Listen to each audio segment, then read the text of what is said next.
Hello and welcome to the club. We are a roundtable podcast of old dingbats and one really young, super smart professional journalist today. And we're going to talk about the crew. First off, let's officially welcome Brianna Mac Kay. Do you go by Bree? You go by Bree, don't you? People call me Bree. I always joke around. Only people I don't like can't call me Bree. Okay, so we got Brianna here. Oh, God. And with us, we also got Haas, Morton, and Trey. Say wasabi green peas, everybody. Hello. Hello. Everybody. Mars is out again. So Dad's gone. So we can cuss. So that's great. Well, let's just jump in because I've been stoked to talk to you because I think we hit you up like kind of early on because we're always trying to get all the dispatch people on the pod because I'm so intrigued on what they do and all the knowledge and secrets they have behind the secret paywalls. You know what I mean? So let's just start. I kind of want to get to know you because I don't know you that well because a lot of your stuff's just we just know you from the internet. And you're like the primary person everybody goes to for crew news.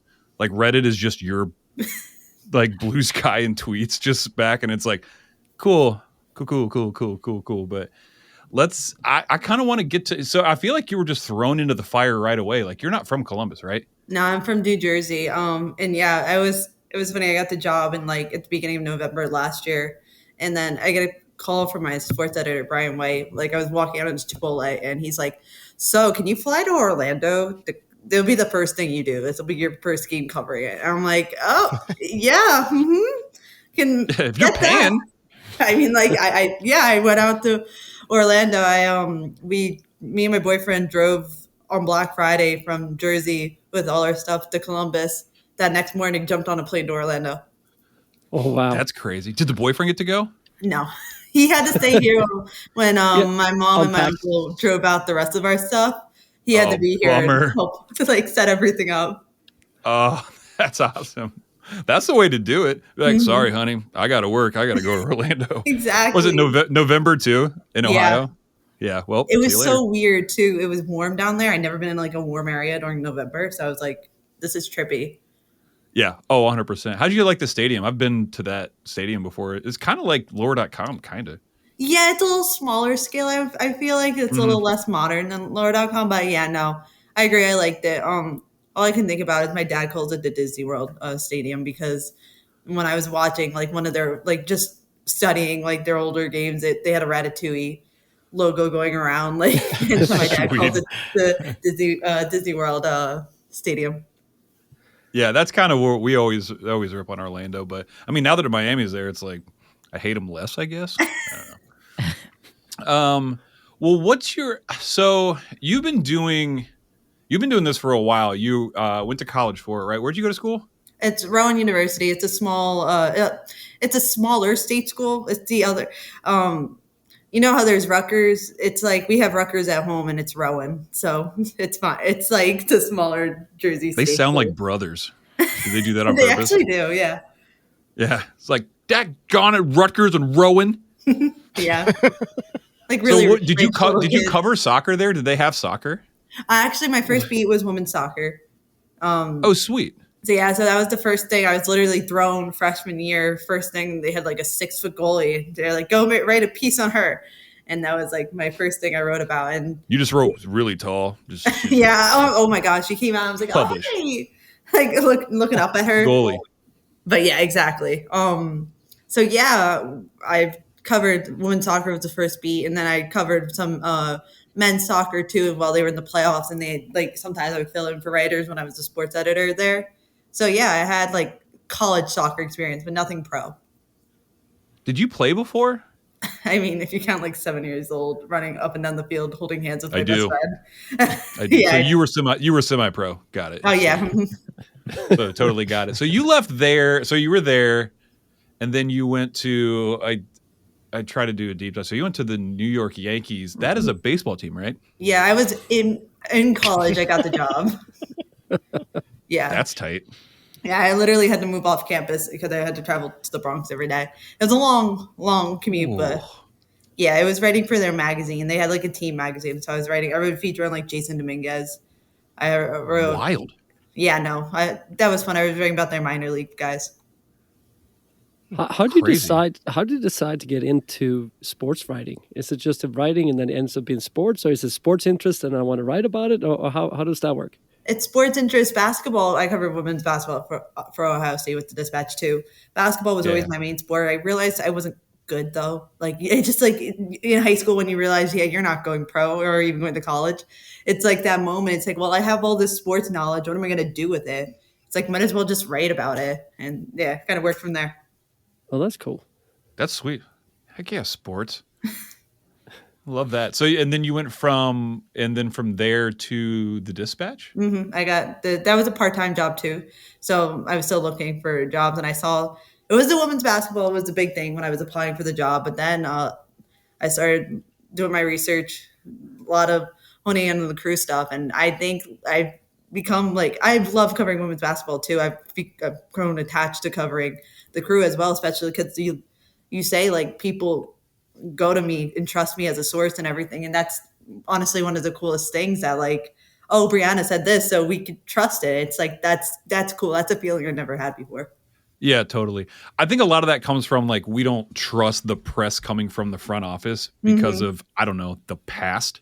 So like the Columbus Dispatch has always been a source of just truth and goodness. Like I have had like no issue with it, except they did away with the crossword puzzle in the art section. So I unsubscribed 2 years ago. I'm still so pissed about that.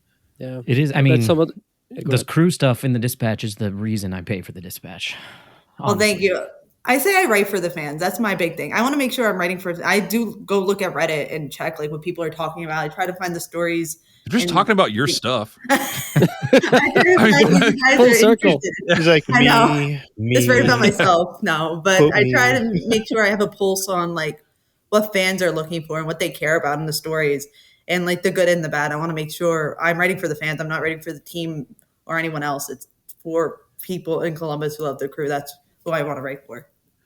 Yeah, I mean, are you well versed with the Save the Crew thing, like that whole thing, and like how the crew and did all that stuff? Like, oh, that's the first thing like you're taught, like from my sports editor to Mike A-Rays to everyone's like, here's the rundown. Yeah. Well, they tell you that, and they also tell you to keep playing even unless the whistle blows, because if not, the ball's not out of bounds. Oh my goodness! I couldn't believe that one. That game. What are you talking about? That game never happened.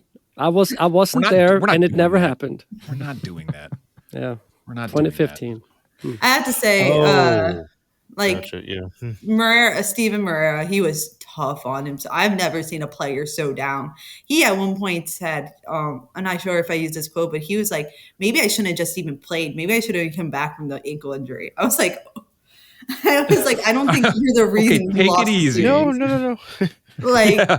No, I mean, if we're going to do that, Rudy was a bigger reason. I'm like, buddy, like someone needs to thank you. Did you tell him that? Be like, listen, it wasn't all your fault. You know what I mean? Like, exactly. No one. Yeah. No. That's crazy. Usually professional players just kind of brush that stuff off. I always wonder, like, whenever you talk to them, you always get like just the same response. They're like trained even in college to just be robots. Like, you know, first off, love God, the teammate and the coach and everybody, and focus on the next game. All this stuff. Yeah, focus on this game. It's like, we didn't ask that at all, but cool. Thanks for that. I know. Sometimes I'm like, where are you going? I didn't. Yeah. Where you should just re-ask the question again. Like, just be like, okay, I have to, like, reword it. Yeah. You just say it backwards. Speaking of that, and I guess that goes with the question about what kind of access to get to the players, but do you feel there's a difference between like right after the game versus if you meet them in, you know, at the training ground or where they're kind of like more of a comfortable setting? 100%. I 100% feel like after the games, there's some players who are just, it's emotions. It's not even disrespect to the media or anything. You can just tell it's like pure emotions. Like Cujo is one of the biggest ones, I think. Like he's just emotional guy. Like you can just tell he wears his heart on his sleeve after games. Sometimes it's just like it's nothing burgers because he's just upset. But then like you talked about training, he'll definitely go a little more in depth and everything. And he doesn't like between game 1 and 2, he was really like open about things. He said about he didn't even care about the MVP if they were going to lose the series and stuff. He gets a lot more open probably at trading grounds, and that's just the nature. That's a human nature. I feel like I don't feel like that's, like I said, anything the athletes against us or anything like that. Yeah, I wonder how much coaching they have, because in the MLS in general, there's been like less of that. I mean, you could tell which ones have, like Darlington Nagby's like the doesn't count. Like, captain. Like he just like knows exactly what to say, and that's like it's just experience though. Like it's who he is. He also seems like the nicest guy. Oh yeah, no, ever. He is. So it's he doesn't count. We talk about him on the pod, and it's like doesn't count. It's like the Beatles don't count when you talk music. It's like, well, the Beatles don't count, dude. Like they're just too good. Yeah, no, so I've had good Oh, go ahead. I was just gonna say, no, I've had good experiences. I haven't had like bad experiences with any players or anyone. Like I think probably the biggest experience was when Wilfred got mad at me about asking about Cucho after the Tigres game. And he had like, you're really asking about this, and then he apologized to me like 2 times after. Yeah, totally. Well, you also came November 2023, so like before this might have been a different story. It's so funny. Wilfred likes to, when he is referencing like something from before I started with the Dispatch, he's like, this was before you were here. He'll always like make it a point to say like, this is before you were here. I was like, I still know some of the things that happened, but yeah, he always says that. Yeah. So November 2023 is when you came. That literally, when was Leagues Cup done? Because that was like the turn of the team where it's just like we were unstoppable. Yeah, it was right around that time. You did this. Oh my God. Well, it was funny because they won MLS Cup, and then women's basketball, they won the Big Ten trophy. And then people started saying to me, like, you're covering, every team you cover just keeps on winning championships. I'm like, but you guys are saying it now, it's going to stop. Are you covering men's soccer too now? Yeah, I was going to say, what's happening? Mike Aries has been writing because I've been covering women's basketball. Got it. No, I'm just saying, since they're in their quarters now. Yeah, right? they just beat Stanford 3-0. That was a fun game. Yeah. That was a beating. So you moved from Jersey to Ohio. How has that been? Have you acclimated to Columbus? Yeah, no, I think Columbus is I keep calling it like a good starter city. Like for someone like just moving away from home and everything, it's a great city to get acclimated. It's like not overwhelming. You still feel the city vibe though. Like you could still walk around and stuff, but it's not like New York or Philadelphia where it's just like, oh my God, everything's nonstop 24/7. Yeah, 100%. Yeah. I got about another year here in my parents' house, and then I'll probably go with my kids and my wife to Chicago or one of those way sweeter cities. Like I always say, Columbus have everything you need, and about that, about that.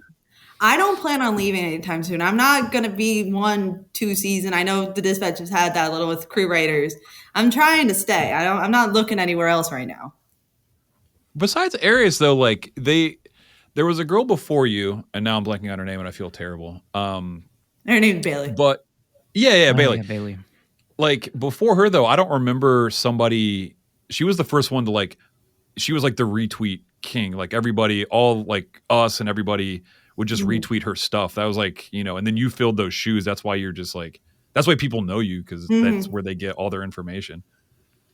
So before that, did they really have anybody covering it, or was it one of those things where? Do you know Chris DeVille? Is he still? No.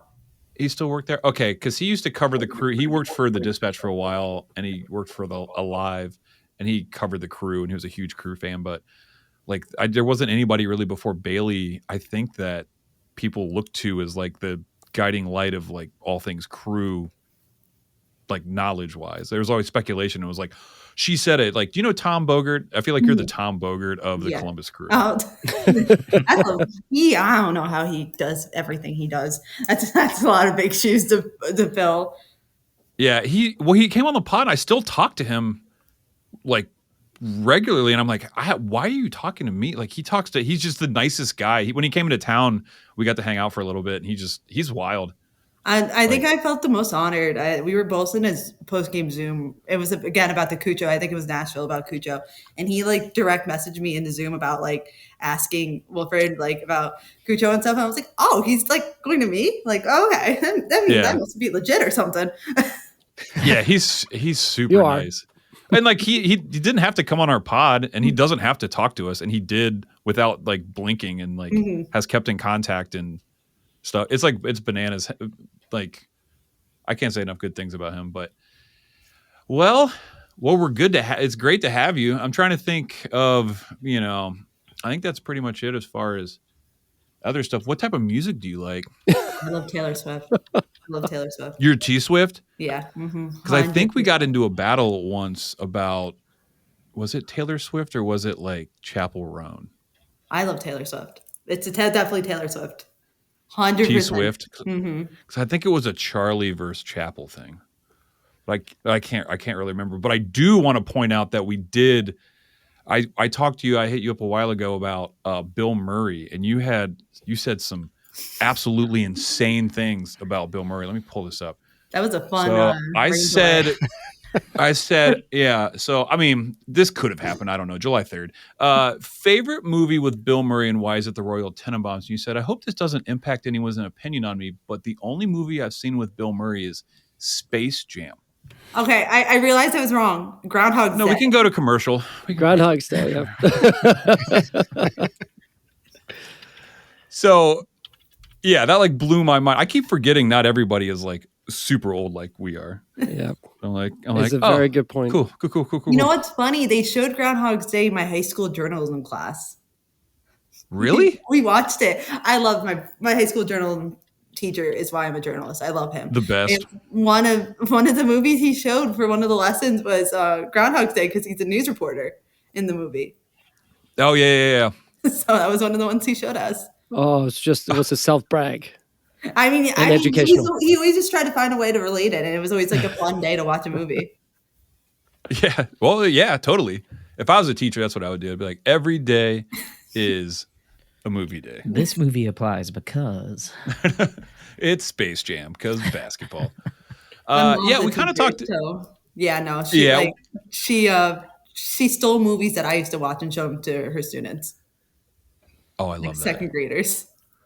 I feel like I've always heard really good things about journalism class and stuff like that. I went to OU and their journalism school, the Wrights or I think it's the Wrights or something like that. They have like a really good journalism school. I didn't go for journalism. I went for something dumb. But they always were talking about the classes and all the stuff they got to do, and I always thought, I was like, no, I love that. I love that so much. All right, crew-wise, my question, I'm like really curious, like what type of access do you have to the crew? Because I've talked to different people with the crew, and usually they either work for the crew or they don't. And I feel like you're this perfect middle area where you have like unfeathered access, feathered access. And I didn't go to journalism school, Bree. Yep. Words. I don't know how these things work. So, like, what type of access do you get, especially in the off season? Where we talked about, like, was it 2 or 3 days? They're going to have a list of people they can protect. Like, do you know this stuff in advance? No. Like, I don't. Twice if like it depends on the thing. It depends on like who I'm talking to and how I set it up and everything. Like, because sometimes I'll get heads up if just for my story, not like to just sell it myself, but like, hey, so you have a story ready. So that's kind of like something. But access wise, like if I have like a player I want to interview, it was really good when I went to Santa Barbara for training camp. Preseason, like I was sitting there literally just going through basically sitting in the lobby, and it was just a rotating door of players. Like it was like one day was a goalie day, literally Patrick Schulte, and then I did Patrick Schulte with Evan Bush, and then I did Evan Bush, and then I had like it's just like they set that up really well. I work really well with Rob McBurnett, who runs stuff. We call him Bobby Puerto Rico. I've never met him. He's good to work with. He's honestly like he understands the importance, I feel like, of having the coverage, and he is usually, if I want to do an interview, I have a story idea, he's usually right on and gets it set up for me. So it's a good working relationship. So I really can't complain. I know, like I've heard past horror stories with past like people who were no longer here. So like heard that it's not always like this. So it's nice that I haven't struggled too much with coverage. Sweet. So you still have to go to the crew and ask and, do the whole rigmarole. Yeah, usually. Yeah, no, that's usually how I go about it. Like maybe sometimes you'll see Christian Ramirez out in Easton. Maybe I could ask him. No, I'm kidding. I did see him, but I didn't like ask him a question or anything. But yeah, no, it's usually through the team. Yeah, I'm like, hey. No, he was. I like the way you play soccer. He was the best one to see too, because he was with his wife, and his wife Val, she's a sweetheart too. And I wrote the story after MLS Cup about her having cash during the playoffs. Yeah, that whole thing. So I knew her too, and so she was that was one of my favorite interviews. It was such a great time talking to her. I love that great too. I feel like there's just a lot of like family people on this team, like with Nagby and like Ramirez and stuff like that. Yeah, no, 100%. Yeah, I love that. Is Evan Bush as like charismatic as I think? Evan Bush is like talking like no 100. I have a story. I'm still having the work. So I've been working on like a longer piece on him and everything, and he's really interesting. It's really interesting the path he kind of wants to take after soccer. I think everyone thinks it's coaching. It's not. It's entertainment.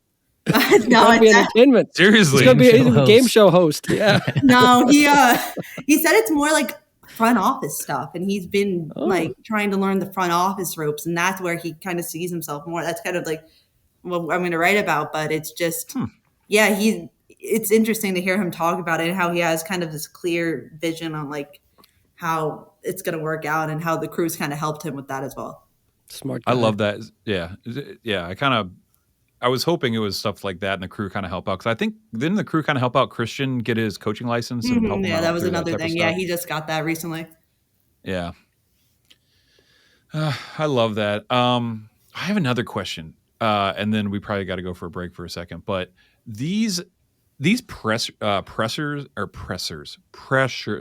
God damn it. Pressers. Like into the game, you talk to the people. How does that work? Do you like raise your hand? Because all the photos I see, you're front row, and I'm like, nerd.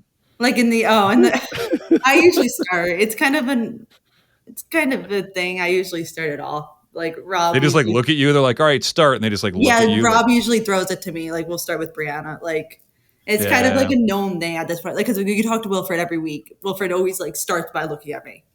Yeah. Yeah. That's kind of what I thought. So you better be ready then every time. You can't just like lean in on somebody else's a follow-up, somebody else's question. You have to be the one with the smart question. I do have my questions. I usually obviously I always go in with questions and everything. But it does stink a little, but if I have to ask something later in the presser too, like I can, it's no problem. But it's like, oh, dang, I should have asked about that when I hear him talking about something. I'm like, dang it, now we're like 3 people away, and now other people are going to ask before me. But usually, like, it comes back to me and I can ask. Oh, they don't just go like, not you.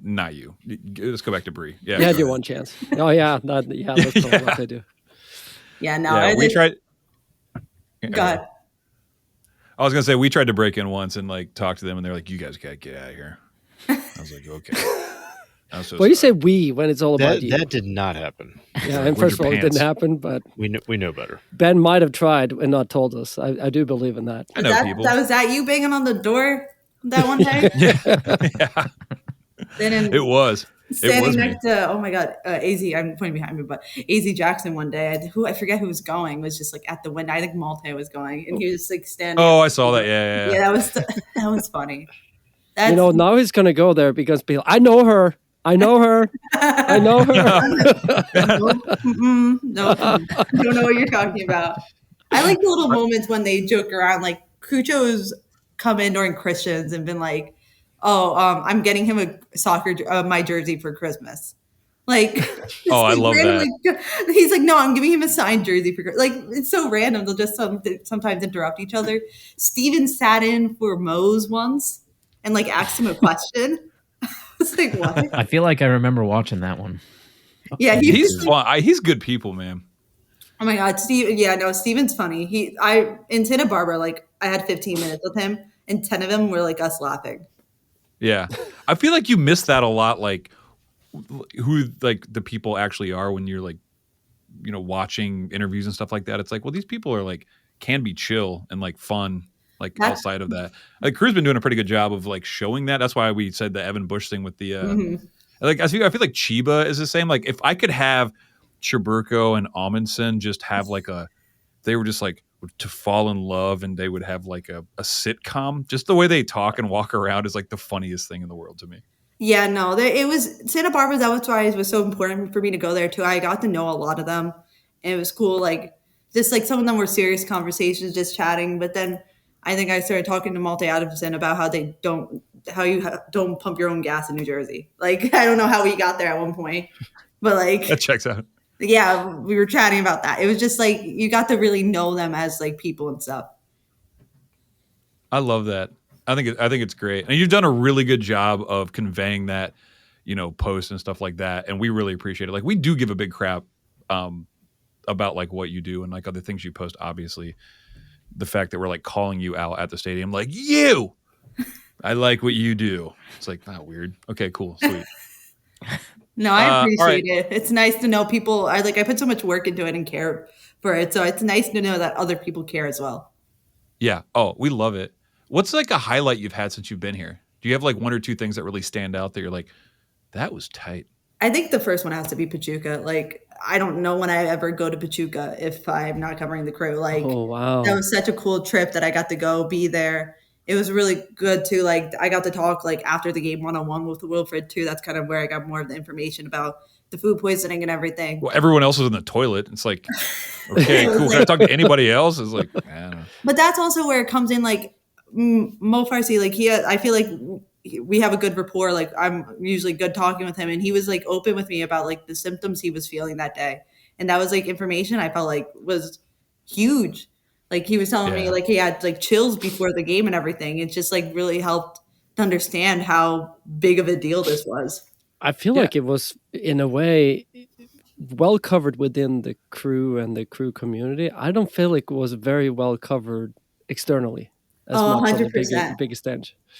And like even A-Race to this day, he'll still ask about like, was it investigated? Was anything like done about it? Like, did you look into it and stuff? Because it is like a question. Like the whole team goes down there. There's 2 hotels in Pachuca basically, and the whole team. Did you get sick? No, that's the number one question. Interesting. I didn't get sick because I was at the other hotel. What hotel were they staying in? She grew up in New Jersey. She has a strong stomach. That's why the bagels aren't good here. The water's clean here, so the bagels aren't as good. That's the There whole you thing. go. There you Checks go. out. Yeah, it was 2 hotels, and a lot of Crew fans were staying at the hotel I was at. I was like at a Best Western hotel, so like obviously with the lower end one. So, which you would think, but no. I barely ate while I was there too, though, because I was just running around the whole time. Like I was looking. Honestly, for the best. Honestly, yeah. Like I was literally running around doing finding Pachuca fans to talk to. That was interesting too, because I had to find the ones that spoke English because I obviously don't speak Spanish. Like I wish I did. I wish that was something I could do, but so I was literally like, walking up and down the lines like anyone knows English, and I found this one guy who knew he was a quote machine because he was like, I'm scared of Cucho. He like had great quotes about the Crew and stuff. And I'm like, thank you. I just needed to find like that's why we poisoned no habla inglés, and just runs away. It's like, daggone it, man. It was crazy to see too, because everyone was there for Pachuca, like media wise. It was everyone, and it was like a mix zone, so everyone's like talking Pachuca players, and I'm there like squeezed into a corner, like, and it's just me and Patrick Schulte, like, hi, hola, hey buddy, how's like it's so like no one else was there for the Crew. I guess then it wasn't like Bree first in that case. Oh no, it was still because for Wilfred it was still like Bree's gonna start. Oh man. Well, speaking of, do you have like a low light since you started? Anything that was like, man, that was a bummer. That you have to like talk to somebody and you're like, hey. Also Pachuca. Also Pachuca, yeah. No, it was like I said, it was a little awkward. I think it was challenging. I didn't know what to expect when Wilfred got upset with me after the Tigers game. Like it was like something I've never experienced. Like kind of, And he caught himself. It's so funny. He caught himself mid quote because like he starts like really you're gonna ask about like Cucho's availability after the Tigers game, and then by the You're end like, he's yeah, like, dog. What? Like You're like, honestly, yeah, dog. it's my job. the only question that was on my mind. Like it was just highlighted on my computer. What's Cucho's status? Like Yeah. that was the number one question anyone would ask me. Yeah, So, that's the one question everybody had. So you had to ask it. You had no choice. exactly. It was always, it could have been like 50-0 the crew, and I still would have been, what's Cujo's status? That's the number Yeah. one Was that question. when he was at his timeout? Mm-hmm. That's funny. Which I found it like so interesting. Like Wilfred, he obviously never went into detail himself about it, but when Cujo's like first time he's talking about it, he's like, yeah, in the Charlotte game, I got mad at the coaches. Basically, he revealed it. It's like it was so interesting, and We I think knew. this was a bigger like MLS problem though. Like I feel like you have to like be more transparent. You can't like imagine any other league, a star player, he starts your Apple TV like commercial. Like whenever you watch a game, he's the first person running at you. He's not playing. No one knows why, and the team doesn't have to say anything.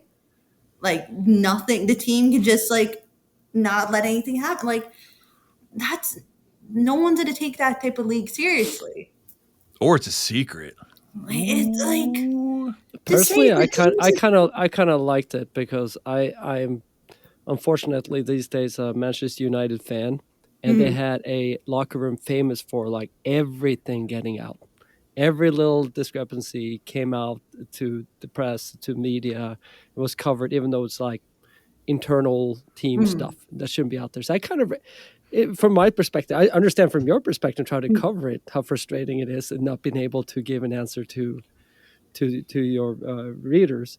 But for me, it was kind of like, I kind of respect the fact that till this day, we really don't know what happened.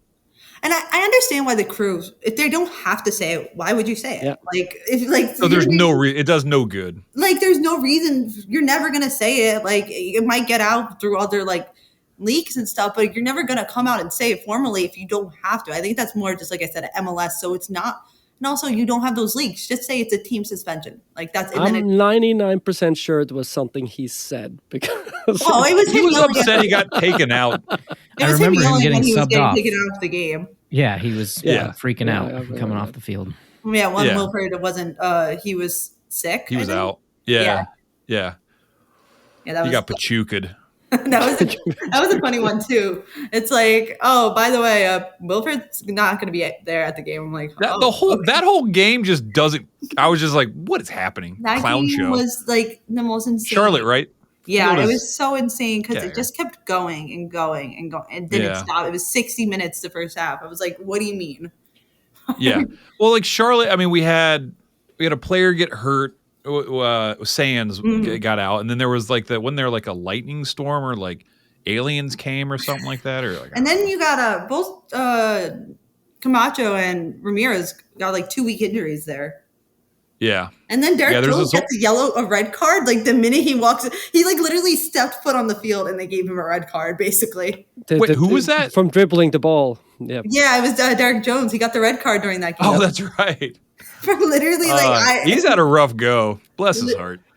Yeah, no, there's been some wild games like the Sean Zawadzki, and it was so funny. Before that game, before he had to play goalkeeper, I was going around asking everyone, who goes in as goalkeeper? It was Zawadzki. We were all like, Zawadzki. Everyone was Zawadzki. I got a couple Alex Monton. Like Matan? Like, yeah, like I got a couple. That would be hilarious. I'm like, he's 5 foot. Like, in retrospect, that's what we should have done. It's like, and we always say that we found out the one position that Zawadzki can't play. It was just like made to happen, and it was such a back and forth too of doing the reporting after. The crew's saying MLS did this, and MLS is saying the crews did that, and now the crew's saying this, and MLS is saying that. It was like so back and forth. Well, he said this, and he said that. And it's like, I felt like at the end, once I was done on my reporting and figured out like the reasoning and heard both sides, I was like, you both approached it the wrong way.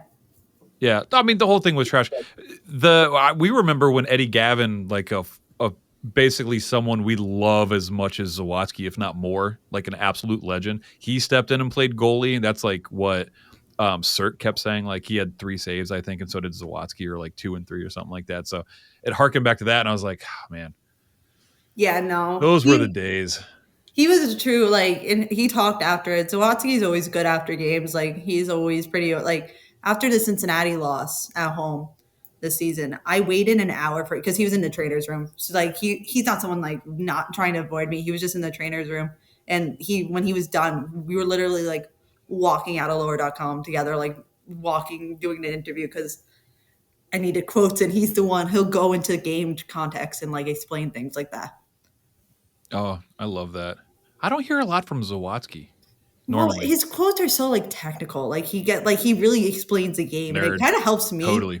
His quotes, so it's never like a big quote like that's like, oh my god, he said that. It's kind of like him just explaining things. So they're important quotes, but they're not like, ooh, he said that. Yeah. Okay, we've been going really long. I'm going to take a break. You can go, but don't. And we're going to talk like actual crew stuff when we get back. Cool? Okay, sounds good. All right. We'll be right back. This episode of the Upper 90 Club is brought to you, as always, by Supporter Supply Company. Hi, friends. This is your good pal, Morgan Hughes, here to talk to you about a serious issue facing 96% of all crew supporters in Columbus. Why, not enough free shipping, of course. For a limited time now, through the eventual heat death of the universe, Upper 90 Club listeners can use the promo code Upper90Boys.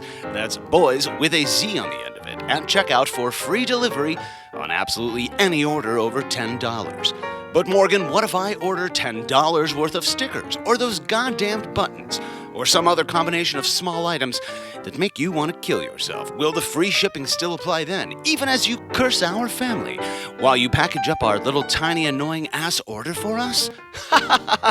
Of course it will. That's just how much we here at Supporter Supply value our friends at the Upper 90 Club. So head on over to supportersupply.co and use the promo code Upper90Boys, that's boys with a Z, at checkout for free shipping on all your orders over $10. And don't forget to tell them that your friends at the Upper 90 Club sent ya. And we're back. Sorry. What were you saying? Tip of the hat! Oh, That's tip of what the I hat! No, we were just saying we wanted to plug the socials. Again, another long break with a bunch of inside jokes, so buckle up.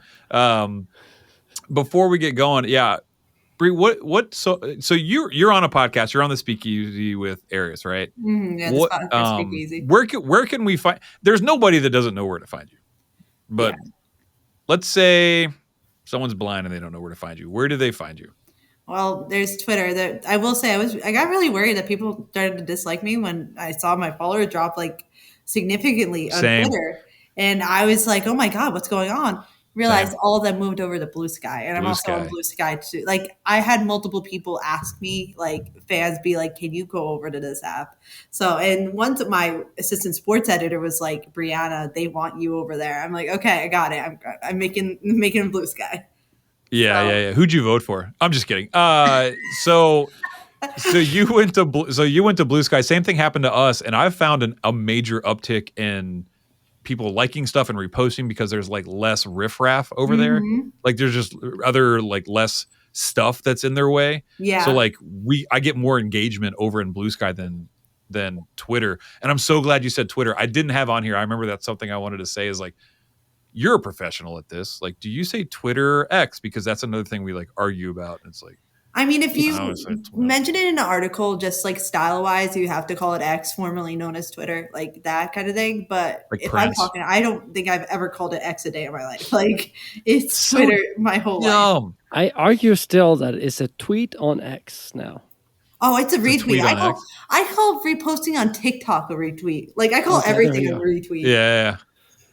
Maybe I'll call it I did an X on Twitter.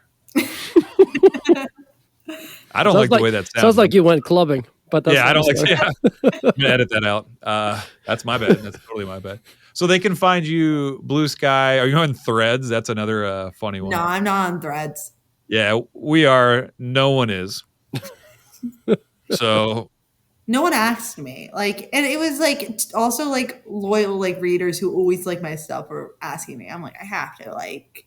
Yeah, but the big thing is they need to subscribe to the Columbus Dispatch. People, yes, it's local. It's the spot. We here do it. Like, where can they find you in the Dispatch? Yeah, if you look up Brianna Mac Kay or any crew article, press on the crew article, and it's usually my name up there, and it's usually you can press that and find all my articles. I cover Ohio State women's basketball too, so you'll see a lot of that coverage mixed in right now as well, just with the off season and the way things are going. And I just any reading helps. It really does make a difference in me being able to get the best coverage. If people are reading my work, they'll give me more like flexibility to do more work and everything. So yeah, it's just keep reading. And also it was a horrible time to try to start a newsletter when we get knocked out of the playoff. Horrible time. But we started the podcast like 2 games before the Crew were out of the playoffs with Porter the first time. And we're like, cool. What do you cool. do? Like but it's definitely, if anyone hasn't already signed up for the Black and Gold newsletter, we will get that started eventually once we got enough subscribers and everything. And I'm really excited about that. And like I said, might not be the most ideal time for it to happen, but I still want to get it going. There's so many stories and so many things I want to share about the Crew that I've learned, and I think everyone would be interested in. So make sure to subscribe to the newsletter. It's free. It's not that you don't have to just literally put in an email. That's all you need to do. If I'm not paying for it, I'm not really interested. Yeah, and Bree, since we're friends now, so I go Bree. Mm-hmm. So being a voice on social media now, I mean, you have followers, you have a lot of people comment on things. Is there certain like names of people or some things that keep happening? You're like, oh, here's another one of these guys, or like, is there a lot of that, or? Just giving you crap for not knowing Bill Murray movies like a psychopath. Yes. No, the Crew fans are honestly so nice and so sweet. They're like, a lot of them are just like, I love your work. I like, keep doing this. Thank you for sharing this. I haven't interacted with any bad Crew fans at all. Like, they all are really supportive. We haven't either, come to think about it. It's so nice. It like, even just there's usernames that I recognize because they always like my and repost and share, and that makes me it really helps me know that like people care about the work. And even if someone's just like great article, like that makes my whole day. It's all I think about. I tell everyone about it. I tell my parents about it. I tell my boyfriend. I tell my dog. I tell literally everyone that I got this. Like, oh, this person said this. It makes me so happy. I love that you got the job and your boyfriend came with you. And then I also super duper love that you got here and left and he had to do everything. I think that's my favorite part. Well, we both went to the same school, kind of same major. Like, he did more broadcasting, sports broadcasting. I did the writing. And we had a deal. Whoever got the full-time job first, we would go to the place, and I won. Dang. Get that NBC. I may know somebody. He can join this podcast. Does he follow soccer? Oh, only because of me. He's a big baseball guy. Huge baseball guy.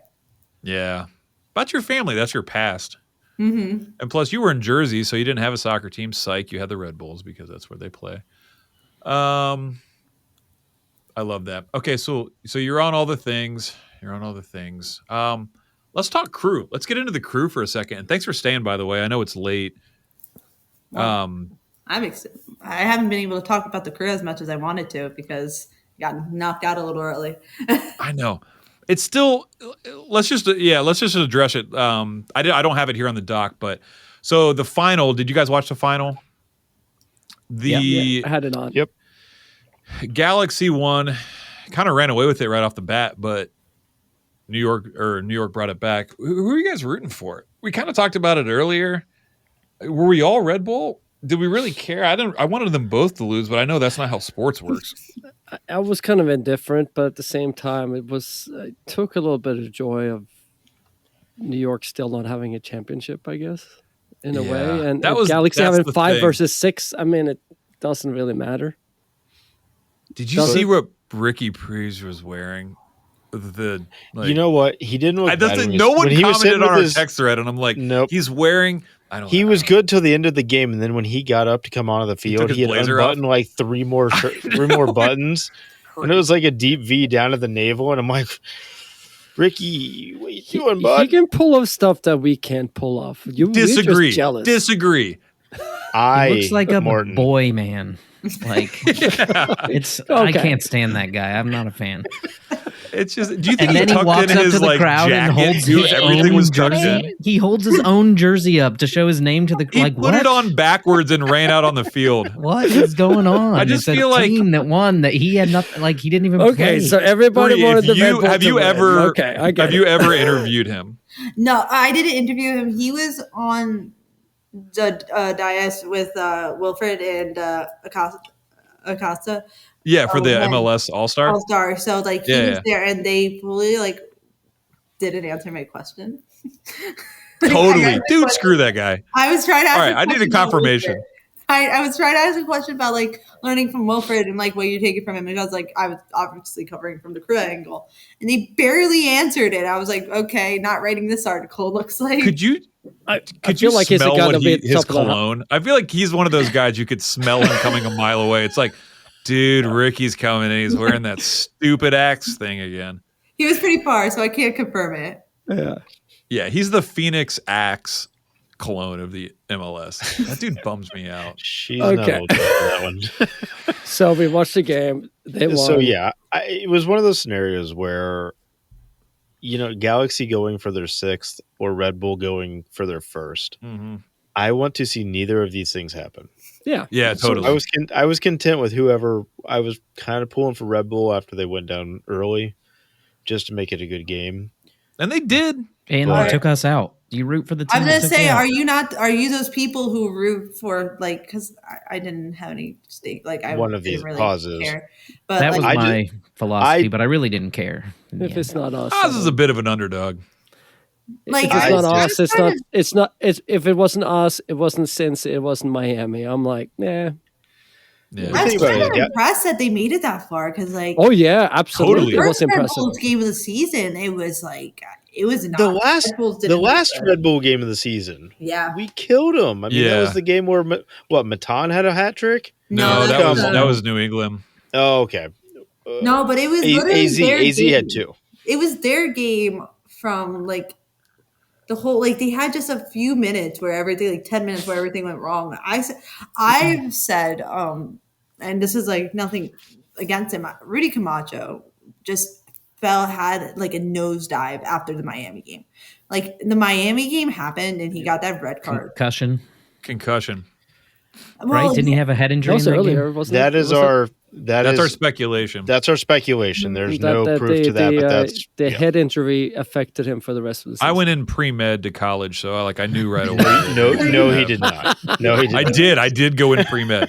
But yeah, no, he had how many red cards in not red cards? How many penalties in the back? A lot. How did you do that twice? Like, how did you do that so many times? And it was just like he was just off. Like. That goal when he wasn't collided with Schulte.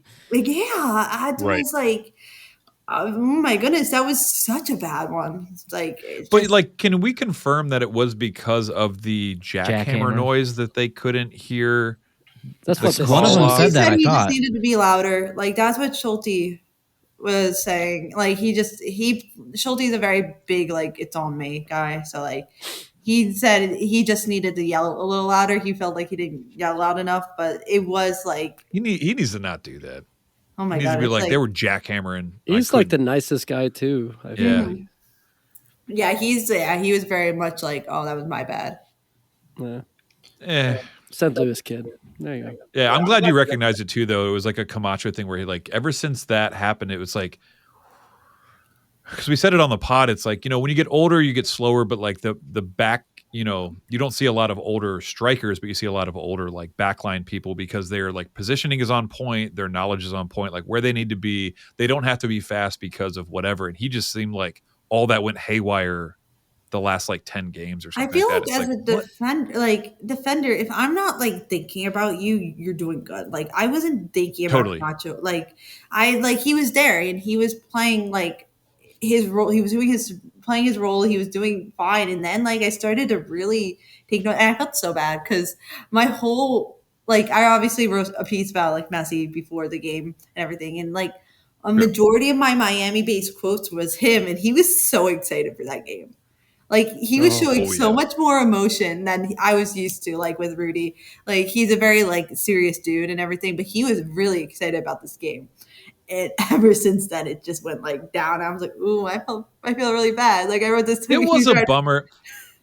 That game was weird because I felt for the most part we had Messi on lock. Like they had nothing. They had like 2 opportunities and they capitalized on both. And it's like, well, yeah, it's Messi. Wilfred said Messi had 1.5 chances to score and he scored 2 goals. Yeah. Okay. Cool. That's what I felt. I was like, well, and so speaking of MVP, it came out that Messi wins the coveted Landon Donovan MVP MLS trophy, which is, I guess, the centerpiece of his trophy. Yeah, he took off his main TV and just put that trophy there. Can we first? I want to talk about how long it took to be announced. Like, why? What is happening? Last year, we knew like during the semifinals. I feel like. And every day they slow played it? They were releasing like one title at the time. There was like the Defender title came out, the Coach of the Year came out. I think it had to have been a PR thing. There's no way they were like, recount the votes. Yeah. Recount the votes. And it's all supposed to be based on the regular season, right? Yeah, totally. The awards. Well, like clearly didn't matter the playoffs. So were you allowed to vote? Because you were media? You did have a vote? It was legit? Yeah, I did have a vote. I think I wrote a letter, but I don't think they read it. I was like, I think they count. Well, first of all, it's interesting, little like how these work.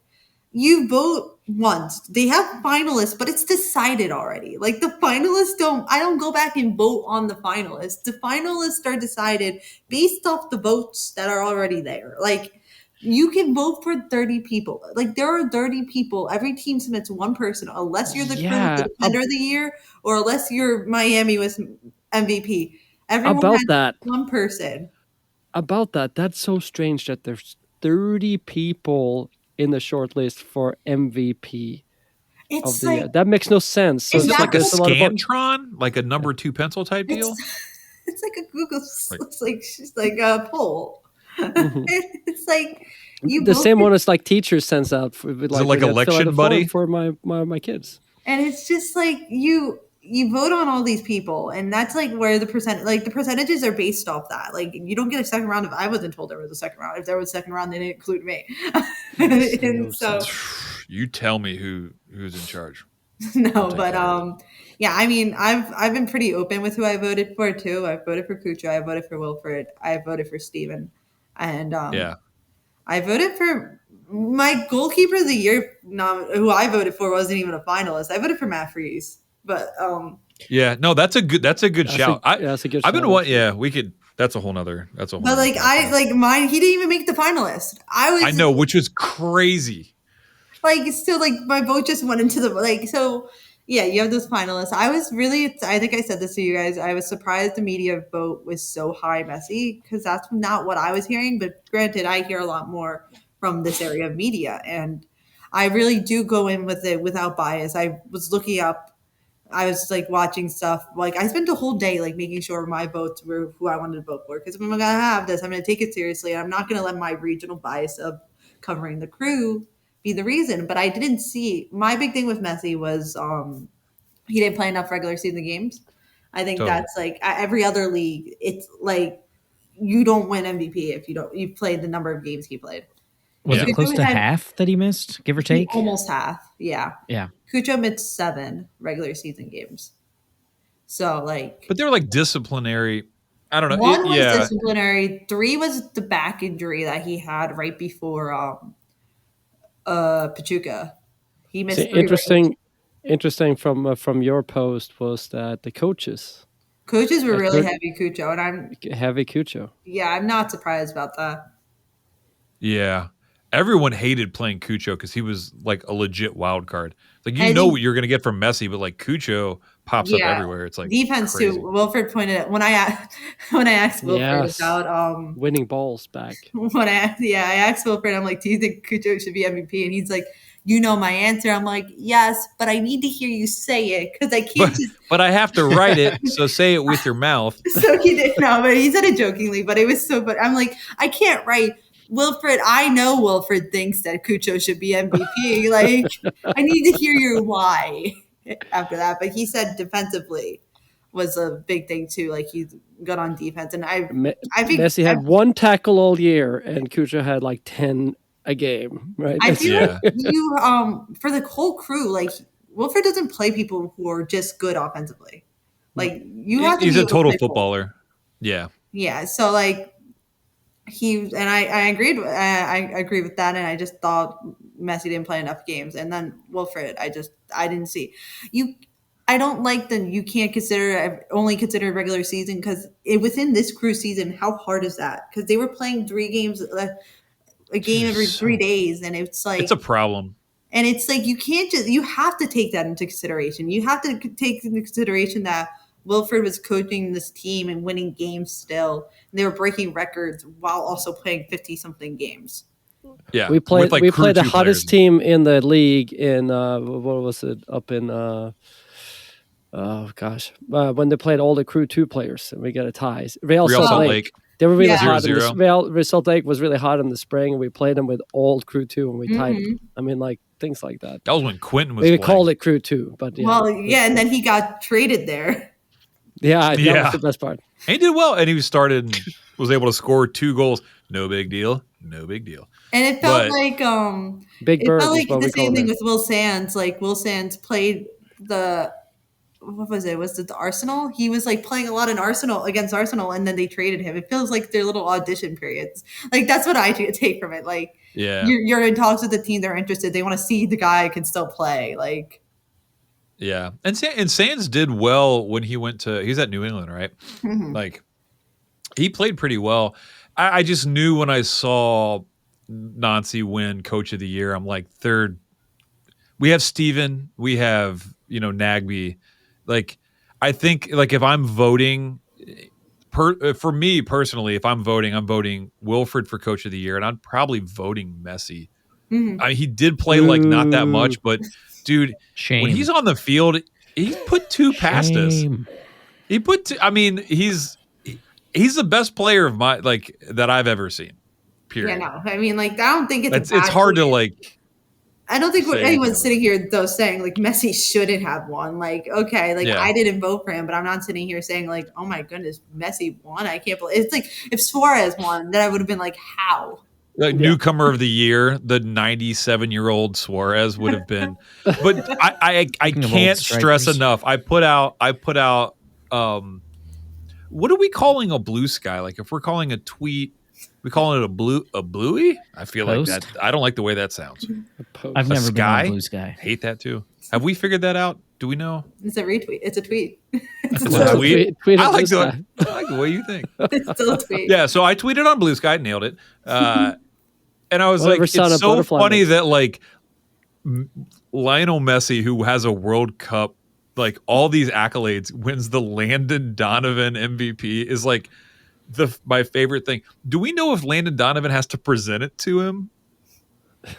Also, side note, is Landon Donovan younger than Messi? No, he's not. I think. He's not. Oh, that would have been like. I feel like we would have seen like 5 videos of it by now. MLS would have shared it like 15 different ways. Oh, 100%. Whoever's running that media account it's a bot. It's got to be an AI. I found it so funny when the Seattle player had the hat trick against Sean Zawadzki. Oh, yeah. And like I said this, I felt like they were really overdoing. They're like, watch his hat trick. A little bit. It was, yeah. There was no. Yeah, it's like he scored no goals all season. It's like, well, yeah, no doy. It's like he did it against Sean Zawadzki. I think more players on that team should have had a hat trick. Yeah, everyone should have had a hat trick. Fair play. Like, oh God. I mean, in fair play, the comment section of that MLS post was super funny. Like, yeah, they were all just like, okay. I also want to highlight the last game of the season. I think Messi scored the hat trick against New England. And they were like, oh, look at Messi. He has been MVP. He scored a hat trick. The week before, Matan scored a hat trick against the same team. I mean, like. Yeah, that was funny. I remember bringing that up. I was like, yeah, it's so impressive. He did it the week before. So great. Oh man! All right, so on the doc, Mort just put in why individual awards are dumb. Go ahead, Mort. Here's your soapbox. No, I always think this, and this has we'll become. move on. Oh gosh! Go ahead. Talk about your friend. Talk about I agree. No. I think talk about why Nagby doesn't deserve it. Go ahead. Playing individual sports. When I grew up in the 1800s, nobody cared about individual awards, and this is something that happened. It still existed. People were getting like the golden, what do you call it, the Ballon d'Or and things like that back then. But it was nothing nobody talked about. It was like, oh yeah, by the way, so and so won the Ballon d'Or. Now it's like months ahead. People are like, oh, who's gonna win it, and is he playing good enough to win it, and all those things. It's so much focus on individual award than it used to be. Well, it's because more eyes are drawn to individuals as opposed to teams. Yes. And probably all of this stuff because the camera work where they're always zooming in on players while the play is going on. Messy cam. Do you think that guy got fired? Bree, did you know about that? They had a Messi cam for Apple where they were going to be. Right? Yeah, 90% of the time Messi just stands still, and then it's like 2 minutes of like actual. They had it. Yeah, it's funny they got knocked out, and I just wonder if that guy got like furloughed. Or like, like whatever. They're like, that's yeah. John's just like, oh crap. And it's like, who are we going to do a live cam on too? Kucha's gone too. So it's like they're looking at we'll do Ricky Puig, and it's just like what he's wearing, like how he talks everything next to him during the whole cup, just like recording every moment of his reaction. I think there's individual awards because you guys have something to talk about. That's a good point. We would have half the podcast. Yeah. By the way, Lionel Messi, 37 years old. Landon Donovan, 42 years old. So he's 5 years older. Yeah.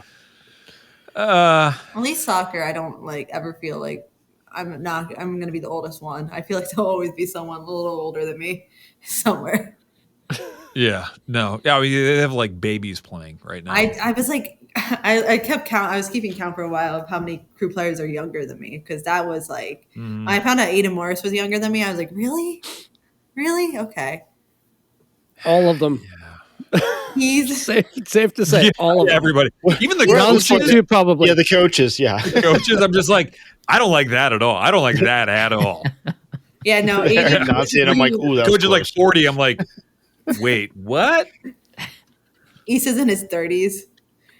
Is he? Oh, we know. Yeah. All right, change it. We got to change. I got to change it. Nancy is older than me. Never mind. Yeah, Nancy is. Yeah, but he's also the wisest human being of all time. He's like Buddha. I don't even know if I have to beep that. Let's go on to read the internet.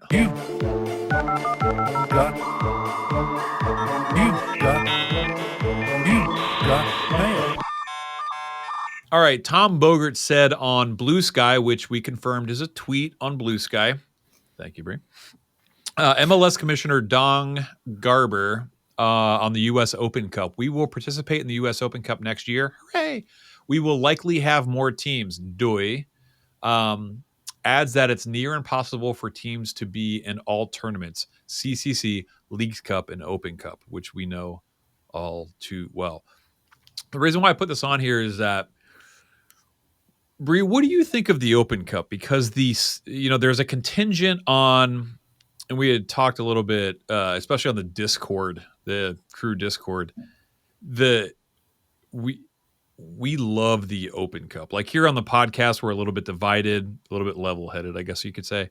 But what do you think about the Open Cup and the controversy of like them kind of trying to get rid of it in lieu of, CONCACAF and Leagues Cup and all the things? Like, what's your take on the Open Cup? My first, when it was first announced, I saw crew fans were really upset about it. I could tell that it's something they care about a lot, and it makes sense. It's like it's been around for so long. Like you become attached, especially when Leagues Cup is 2 years old. Like it's different, and you get attached to it. But then also, I try to think about having another tournament in last season. And Panic mode. I don't know how I would have approached it, let alone the players.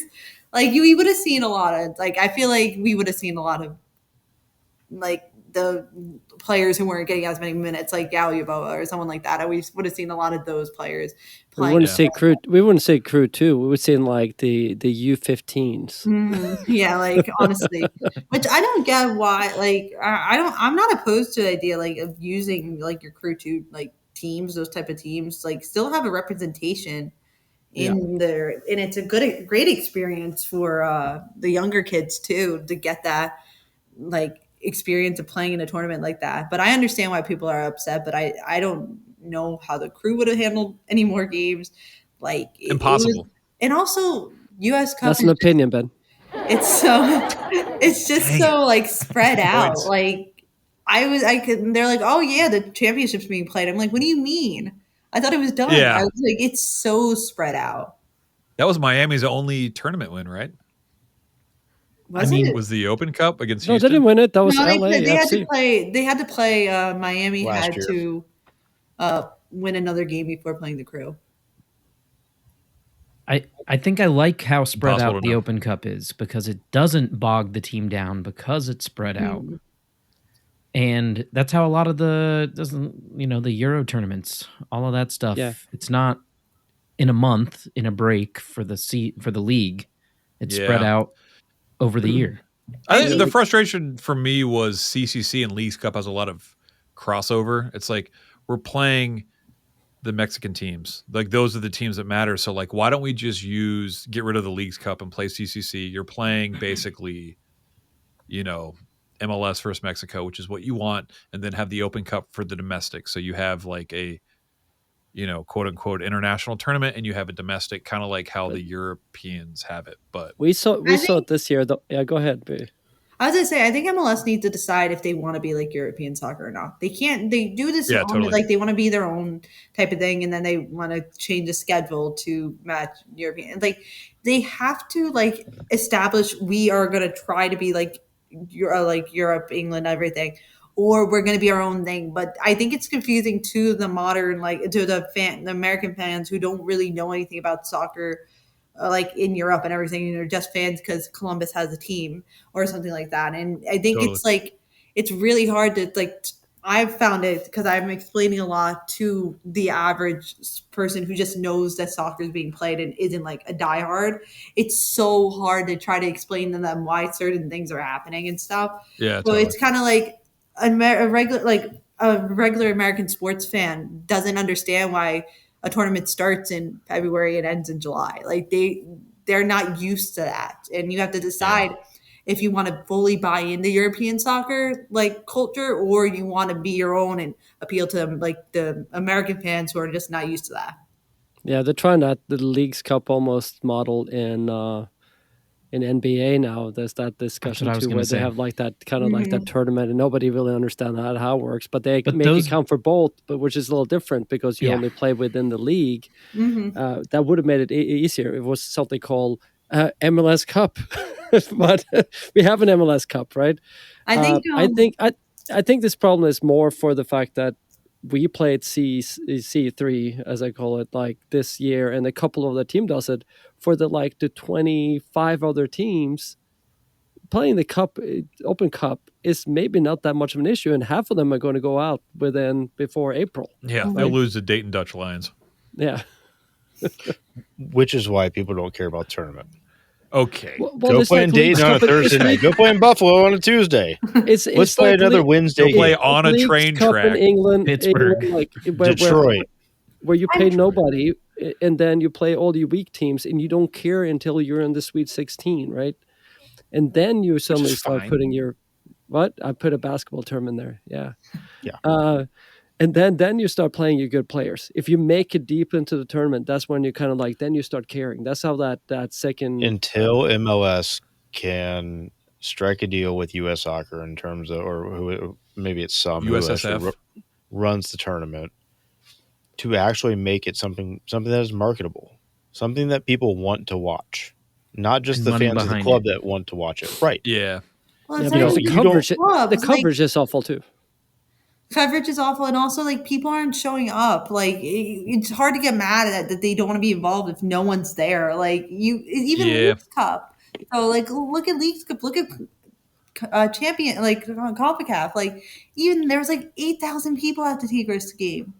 Like its Leagues Cup was drawing 12,000, and like its only reason they got people at the Kansas City game was because that was included. The fans were given like with season tickets, but after that, like now a lot of people want to like spend even more money to go see more. They charge more money than the regular ticket to. And I'm pretty sure that's MLS. That's not even like the crew setting that price. I'm pretty positive that's MLS setting those prices. Yeah. It was like last year's issue with the championship was like it was an MLS thing. It would like crew didn't have. I told my kids the silver lining about being knocked out of MLS Cup early was the fact that they get Christmas presents this year, being a season ticket holder, because it gets pricey. Finn didn't care. He was too busy crying. He's like, "What are you saying? What are you saying?" Yeah, I just wanted to get your take on the Open Cup and stuff like that. I mean, it's a really weird dynamic because I've been told that the EPL likes the idea of like a knockout tournament, and like given like if they were to redo it today, because the EPL started in '94. I know they had stuff prior. Technically in 1850. Sure. But we started in '96. So we had two different styles. So like there's like a middle ground for both that, you know, the EPL would take a knockout tournament instead of just saying like whoever's on top of the table and then vice versa. It's a whole thing. All right. Well, the last thing I wanted to talk about was an article released by The Athletic written by Steph Yang concerning the pro referees. And this was blown up all over Reddit. It was reposted by Ploy Coop. Oh, thank God. I didn't read the name, and I thought for some reason it was a different name. Are you that concerned about this? Well, it's interesting because I know a lot of people were hitting, you know, like retweeting and saying like, this is going to be a big deal. This is like going to break the whole pro referee thing wide open. And I think in general, all right, am I wrong in thinking that in general, like, because we all watch the EPL and other like sports, in theory, like we never like love the officiating. We never love the reffing. Like whoever's in charge of it, it's always they're always a problem, right?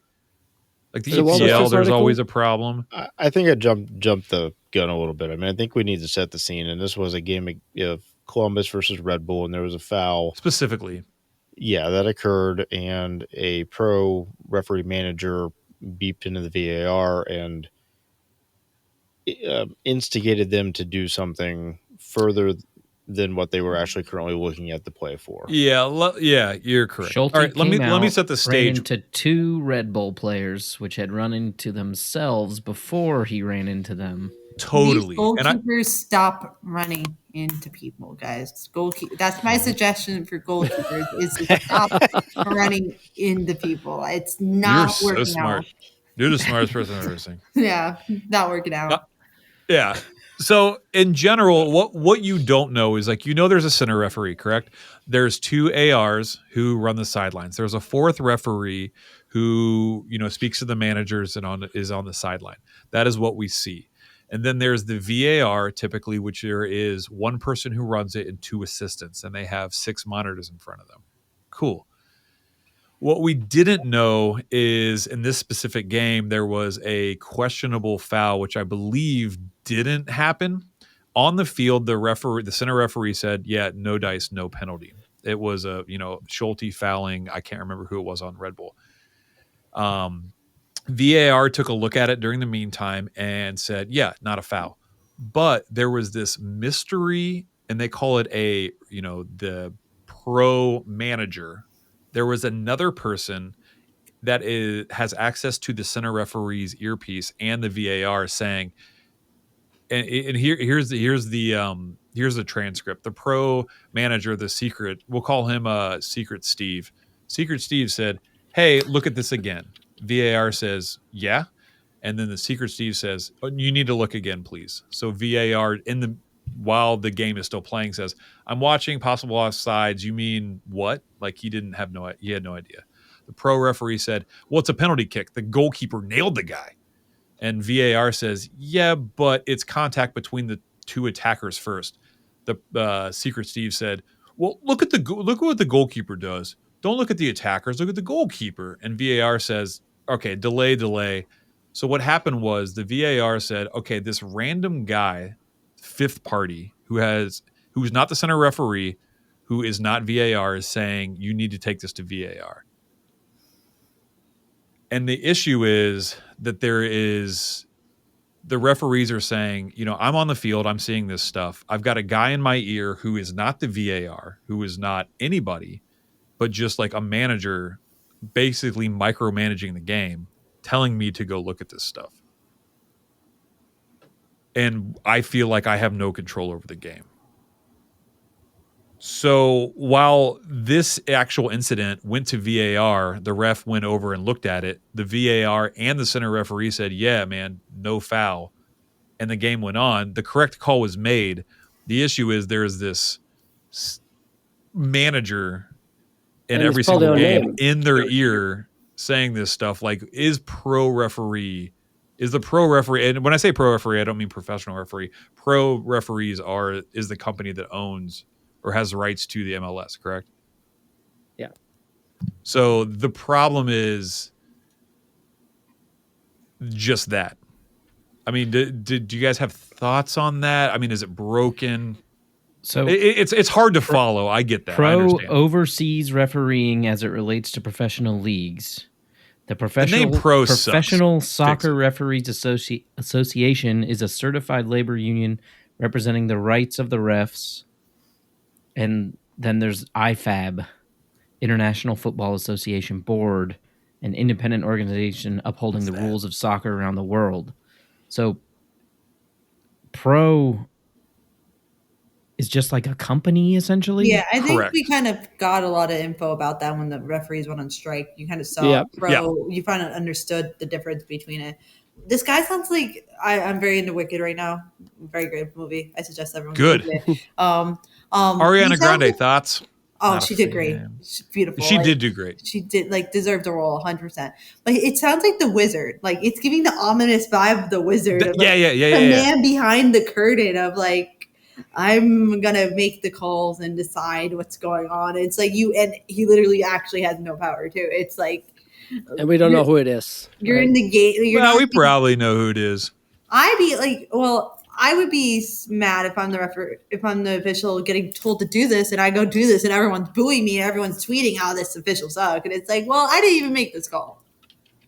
Yeah. The problem is he's like, dude, I saw this happen. It's not a thing. And then VAR is going, we also saw it on replay in slow motion. It's not a thing. And they have a third party who trumps them, and which is such a bummer. Too much. Like, dude, like human error, like you have the VAR and it's help, and you have like human error is going to happen. Like, how much just let it play? Like, how much are we like micromanaging this game? Like, just let it play, let them play. If no one called the foul, there's 5 people who didn't see the foul. I think it's okay. And I mean, like, okay, officials always miss calls and everything. Are we really like, what are we going to do? Get robot umpires? Like, well, yeah, I know. What do you think about that? I feel like robot umpires would be dope as crap. Don't answer that. Like actual robots out there? No, but what would be the fun in that? They're not yelling at each other like the robot just what? Let's have right. They have no souls. I think that's what we're getting at is that robots don't have any souls. Like what I really want to see like these players yelling at robots. Like what is Diego Rossi gonna jump up and go yell at the robot and get what? Hey, listen, Rossi would never yell at any referee. He is a no gentleman. Matter what the ref is, human, robot, dog. Rossi is too shy to talk to anybody. And yelling at the referee. Haas has such a problem with Rossi constantly chirping in the ear. I love it. It's so impressive. These guys they're down on the ground the minute they don't get the call they want. They're like holding their knee. Their career's over. Nope. Wait, they're back. Like it's not great. There was one time, like my first game, I'm like, oh my God, Cucho's down. Like, oh my goodness, like this isn't like this is to be a huge story. Like, he's injured, and he popped back. Like, I tweeted it. I was like, Cucho's down. Yeah. And then I'm like, oh, he got back up and stayed in the game. Cucho's down. Like, I did that like about 3 or 4 times. I'm like, I think I need to stop tweeting this. I don't think it means anything. All right. Do we think it's Boyko? It's probably Boyko. Yeah. It's Tom Garber. Dude. Hey, so my conspiracy is it's the Uncle family. It's Ted and Marisha. I'm sure her name's Marisha. Who gives a crap? But like, I just feel like it's Ted, Uncle, and fam. How deep does it run? Is it like, does his like 10-year-old son get a phone call? Hey, I didn't like that call. Like, uncle nepotism in refereeing is a real problem, and I'm glad we got to the bottom of it. And you're a professional journalist, so I feel like you have the inside scoop. Can you get on 23andMe and figure out how deep this goes? They're all just somehow related. Yeah, back in handball in Ireland, it's like Jonathan Uncle, and he's like, yeah, I'm a ref. I don't know. And there was somebody won the referee of the year. I don't know. I couldn't believe I had to vote for that. I'm like, I don't know these names. Who'd you vote for that? That's the controversy. I couldn't tell you now. Like, I really Hunter Biden. I really don't know who. If you don't know the name, then it's likely a decent. Exactly. Right. It's like who don't I know? Yeah, it's like the defender thing. Like, if I don't think about you, you did well. It's like, I'm like, did I hear the crew players complaining about him in the locker room? I don't think so. Yeah, it's funny because you at the stands when you sit there with we sit with the same group of people and you hear like, it's Ted today. It's Ted today. Like, everybody knows. I see that all the time. But I would say that the last 2 games he was awful. Was for the other team. Yeah. I saw Wilfred's so funny. My favorite is when he goes over to the 4th official and he's just like, Mal, maybe that Wilfred knows. He's like, give me the earpiece. I'm going to talk to this guy.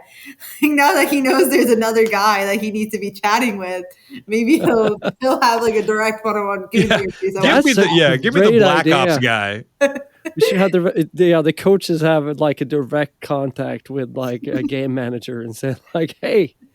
Are you on the sideline with them for the home games? No, I'm up in the press box, but like you see so much, and I always keep my eyes on Wilfred. I like to see like what he's doing. Yeah, it's bad when he's sitting down. When he's sitting down, I'm like, what's going on? No, it's bad when he shows up in a suit. I was about to ask your thoughts on the suit versus the casual. I want to tell people I want to ask this question. I do. I cannot ask Wilfred right after a loss about his clothing choices. Yeah, he will not take me seriously, and he will not be. And you can only ask him after a loss. Like, do you think maybe you don't dress like a Issa? Maybe once.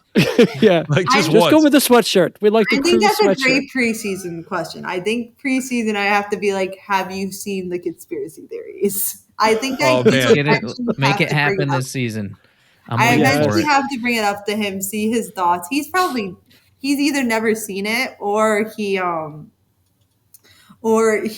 thinks it's funny. Like, I think he's someone who would kind of think it's funny after the fact. Like, don't ask him after the loss, but I think after the fact he would. Yeah, but the only time you can do it is after a loss. I got an idea. Next time you're ready to talk to him, I'll just text you what I think you should say, and then you just say it. I'm going to go back. I'm going to go back, and I'm going to look through the games and see what he's wearing and do a spreadsheet. I'll send it your way. It'll be like that. Yeah, like the yarn things on a board, just like conspiracy. One time. Yarn. He told me he doesn't read my work, Wilfred, once. He was like, I just want to let you know I don't read your articles. And I'm like, it's okay. They're not for you. Like, they're not for you. It's like, it was like when we were sitting down for a long time, for an hour. And then Rob told me like a couple of days later, he's like, I hope you know we send like emails out to like everyone in the front office, like things to read. And we usually include your work. So he should be reading it. Yeah. I mean, it'd be interesting. I mean, I don't think I could not read it. You know what I mean? Like if I was on the team, I'd be like, I kind of want to know what they're saying. It's like, crap. I'm really not writing it for Wilfred. Like, I don't need him to see like, when I write something, like how many times I read about Cucho not playing. He probably really would have been happy about that. Yeah. Told me to focus on something else. Yeah. Yeah. I like that. Well, again, thank you so much for taking time and talking to us. It's getting super duper late. I know you have to wake up early to take the dog out and for poops. I have to take my kids out to poop. So same thing. But thank you so much. And definitely check out Speakeasy. Check out everything on Columbus Dispatch. Sign up for the free ? Newsletter. Free. I guess you're not into making money, but yeah, I guess that's free. And the more people we get off the ground for that, the more engaged it will be. Just forewarning for everybody. Is there anything else you want to plug before we split? No, just continue looking out. I want to have some fun. There's some fun off-season stuff that I want to get going now that like they're a bit removed. I think there's a lot of interesting stuff to be written, a lot of stories that it's so hard during the season, especially when they're playing a game every 3 days. It's like so hard. Tell us about it. Yeah. To get those like stories out there. But there are so many cool, like interesting guys. Like Evan's one of them that comes to mind. Like he has such an interesting backstory and everything. And like there's so many guys that have interesting stories that I really want to get to tell. And now that like I have a little time, I might be able to actually write these pieces. Yeah. That's what we try to do in off-season too. We try to bring in people that is around the crew, people like yourself, that has never time during the season, but now we have a chance to grab you. And yeah, we're excited to see what you come up with. Yeah, that was crazy. So this will come out tomorrow. That'll be the 9th. The 11th is the draft ? For San Diego. I think so. And then like it's the 10th or the 11th, and they have to let them know. I think it has to be released soon. The people are. Do you know who it is? Do you have insider information? No, I haven't heard anything. She's lying. She's winking. No, I haven't heard anything about that. I probably like could if I need. Like I haven't really thought about it. Like it's kind of haven't. Don't think about it. I think it's a bad thing to think about. But while we're on it. If we had to lose one player, who would it be? Who do you think we would go by? What? Also desired by San Diego is what you're saying? Yeah, it has to be both. Right? No, somebody selected and not protected. Like who are they not protecting? They're not protecting. Like I think it's going to be like Derek Jones. He's not going to be because we did the numbers last time, and I think there was around 5 or 6 people, and there were 2 or 3 up there where we were like. Man, if they protect like Max, they can't protect Farsi. Or what? Well, they can protect both of them. I mean, we just said there's probably like 2 or 3 players that we probably would be interested in keeping, and San Diego might be interested in taking. Like you don't like the goalkeepers. You have 4 of them, so you're gonna like let one of them you're leave one of them open. Probably Romero. Like yeah, well, I think that's obvious. I think Romero probably also and. Bush, but I don't think they would take. No, I don't think someone who's injured. I don't think Bush would. Well, Bush isn't signed right now, so he's not someone you have to worry about. He's technically a free. Totally, that's true. They're still working on a deal with him, so like he's not signed. They don't have to worry about him, and I don't think he's moving. He's here. He's the way he's making it sound to me. He doesn't have any chance of. I like him. I want him. Like Bush is just we like want you to say, legend. "Well, I'm retired." So he doesn't. I don't think he has any desire to go like move across the country to go play for. How do you say Nico's last name? Like Hagen. How would you say it? Hagen. Yeah, he's a nice guy. Like he's a good like keeper. What? He's a good keeper. He's a really good keeper. We have to protect him. It was interesting, like that I wasn't surprised like too much when Wilfred let him play Leagues Cup final. I wasn't like I think everyone was kind of like, oh my goodness. But I mean, if people were reading I'm kidding. But like no, do that. Shame the people who don't. I was writing since the beginning. Wilfred was calling that Nico's tournament. Like that was fully always supposed to be Hagen's tournament. He was going to be played in it because Patrick was coming back from the Olympics. And yes, he did play those 2 games, but they just didn't want Patrick sitting on the bench for that long. It wasn't about not wanting to play Nico. It was more about not wanting Patrick to be really cold. Sitting for and you want to have it. Say if Patrick, something does happen to Patrick, like Nico's a decent, really good backup to have. Like, if I were San Diego, I'd poach him if I didn't have a keeper, 100%. Like, he's really he's talented. Like, he's a national team goalkeeper. That's not easy. Yep. It's not like he's like, So I wasn't too surprised when they did that. I know everyone was like, oh my goodness, what, is Patrick not going to be here anymore? I was like, no, I really just think that. Who said that? Well, that's such a Wilfred thing too. Like, Wilfred doesn't care what people are going to say. Like, if he wants to play Nico, he wants to play him. And I thought it was really cool that he told him enough in advance so his parents could come from Guatemala. I thought that was really cool. Like, he was able to fly his parents out to the game. I love that. Nice. God, that's such a Wilfred thing to do. Well, we will know this week, I guess. I wouldn't protect Camacho. That was another name I was seeing that not protected. Like, but that's Wilfred's. That's his boy. That's true. Yeah. That's his but like a relationship. You could play. I mean, that's like a heavy flex where it's like, I know you're not going to take this guy because he's older. So why like, would they take him? Yeah, I'll put him out there, and like, you're not going to take him. Like, whatever. Experience, though. You know, that means something in the locker room. So that's my point. I think I think they're less likely to protect Jason than they are Max. I think Max is protected before Jason is. Yeah, I agree. Like, 100%. I think he's a bigger player to lose, and like, nothing against Jason, but I think like, if you're gonna not protect one of those young guys, you're protecting Max. I think Max is such an interesting thing too, because I didn't even have him on my radar when I was writing my preseason stuff. Like, he was like, they're like, oh, do you want to sit down with Max? I was like, look, I have other players I really need to get to and stuff. And it's like, no, I hate that guy. Now I hear people throwing his name in the pot when they have like these MLS player gathering for the national team that he should have a chance to come to one of the gatherings. Now, I'm not saying playing. He was another player I felt bad about. I wrote a feature on him, and then he just like he was struggling. And then it was so funny. I was watching when I'm watching these games and I'm covering these games at home, like my boyfriend's like watching with me, and at one point, like the Red Bulls, this game 2, they put Max in. I'm like, I don't think Max is the answer you need right now. And then he scores like a minute later. I'm like, sorry, Max, I wasn't aware of your game. My bad. Yeah, 100%. I didn't mean to disrespect you like that. Yeah. He's an interesting character.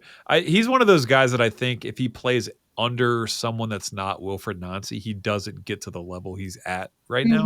Like, if he was like under Porter, it'd be like a winger and it just wouldn't work. It's like Matan. He flourished under Nancy, but under a different manager, I don't think he starts. I don't think he's playing. Matan, I'm really like, I was really upset Matan wasn't like, I knew I did that against Kayla, but he was like, no, it had nothing. Like, I wasn't thinking, yes, you were. You were 100%. Yeah, dog, 100%. Thinking about the guy who sent you on loan and like barely touched you. Yeah, like you were 100% thinking about that. Yeah. Oh, absolutely. Yeah, without a doubt. I'm glad to have it. I was like, yeah, man. Send you back to Romania. He comes back. He's like, all right. You got to come on more. You're right here with us. There's a lot of.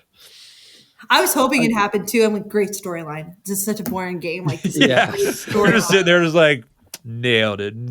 I'm always more like, when people ask what I hope happens, I hope a good story happens. Like, I hope something I can write about happens, because like, it gets really boring if it's like the same game, same storyline all the time. But like, Romero got knocked out of the game with a red card with no backup goalkeeper. Sign me up. I was like, please, I want to write about this. It's late. Let's just call it. Brianna, thank you so much. Thank you so much. And please seek her out. We'll have you back on. We have to, because like minds think alike. And it's been such an awesome time. And I want you to meet Mark. Mark was like so bummed he couldn't like hang out with you. He was super bummed. But no, I had a lot of fun. Thank you. Yeah, sweet. Yeah, thanks for sticking up with us and like giving us the inside scoop on all the things. I was so curious, and we just stalk. I mean, everybody stalks you. All the crew fans stalk you, and like, what's going on? I was curious on how it worked too until I got the job. No one told you how it works. You just kind of learn while you go. Yeah, that's awesome. It's like you get hired, they're like, go to Orlando immediately, and you're just like, okay, cool. It's a fun job. I love writing for these fans, and I love like I work with a lot of good people, both at the Dispatch and at the Crew too. Like, I can't complain about anyone that I work with. Like, I've been dealt a good hand. Yeah, I love it. Dispatch is such a positive vibes place in general. We all grew up in Central Ohio, so Dispatch has always been like our beacon of knowledge and stuff like that. Most of us. Most of us. Yeah. Most of us. The people that can read. But we always end the podcast and we always say, a go crew. Go! What time is it? It's crit time! Thanks, everyone, for joining the club. We hope you'll listen next week and every week, even in the off-season, to celebrate or commiserate. We'll save you a seat. If you like this podcast, please give us 5 stars and subscribe. You can email us at upper90clubpod@gmail.com. That's upper90clubpod@gmail.com. Follow us on Twitter and Instagram at upper90clubpod. Go Crew!